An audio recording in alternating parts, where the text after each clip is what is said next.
கணபதியே நம. 1. ஞான சம்ஹிதை. அதில் 12 பார்வதி தேவியின் தவம்.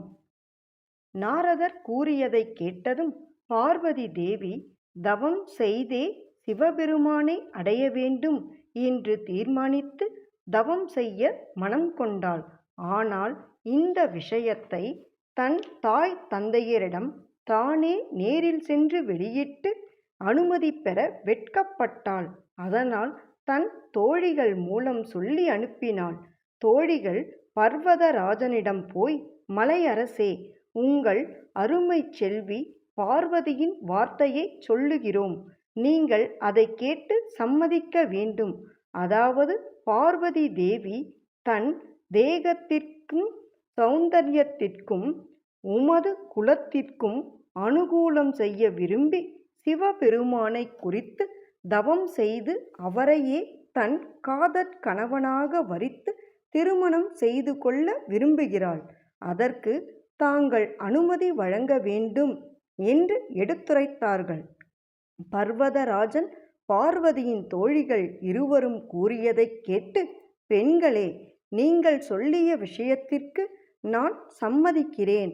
ஆனால் அவளது தாயான மேனையும் இதற்கு சம்மதிக்க வேண்டுமே. அப்படி மேனையும் சம்மதித்து பார்வதி தவம் செய்வாளானால் அதைவிட உத்தமமானது வேறென்றும் இராது. அதனால் என்னுடைய குலம் சாபல்யம் அடையும் என்பதிலும் ஐயமில்லை என்று சொல்லி அவர்கள் இருவரையும் தன் மனைவியான மேனையிடம் அனுப்பி வைத்தான். தோழிகள் இருவரும் மேனையின் அந்தப்புரத்திற்கு சென்று அவளை பார்த்து, தாயே, உன் மகள் பார்வதி சிவபெருமானை குறித்து தவம் செய்ய விருப்பம் கொண்டு தன் தந்தையின் அனுமதியை பெற்று உன்னுடைய அனுமதியையும் பெறும்படி அனுப்பியிருக்கிறாள். உன் உத்தரவு கிடைத்தால் இப்போதே தவம் செய்ய சென்று விடுவாள்.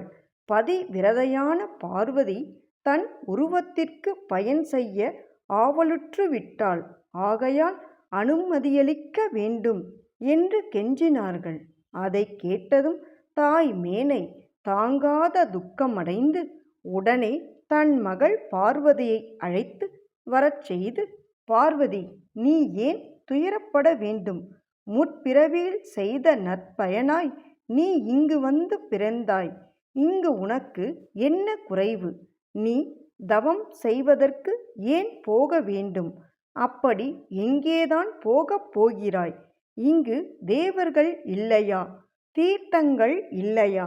உன் தந்தையின் மாளிகையிலேயே நீ தவம் செய்யலாமே. அப்படி செய்தால் நல்ல திவ்ய சக்தி உண்டாகுமே.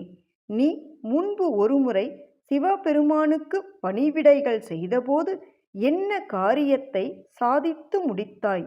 இனி எந்த காரியத்தை சாதிக்கப் போகிறாய்?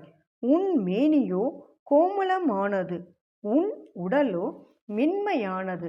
ஆனால் தவமோ மிகவும் கடுமையானது. ஆகையால் அது உனக்கு தகுந்ததல்ல. ஆயினும் அந்த தவத்தை இங்கிருந்து செய்தால் என்ன என்று சொல்லி மேனை தடுத்தாள். என்ன சொல்லியும் பார்வதி தன் தாய் மேனையின் பேச்சை கேட்காமல் சிவபெருமானை பற்றியே நினைத்து கொண்டு இருந்தாள். பார்வதியின் ஏக்கத்தையும் துக்கத்தையும் மேனை புரிந்து கொண்டதும் அவள் நிலையைக் கண்டு சகிக்காதவளாய் தவம் செய்ய செல்ல அனுமதியளித்தாள்.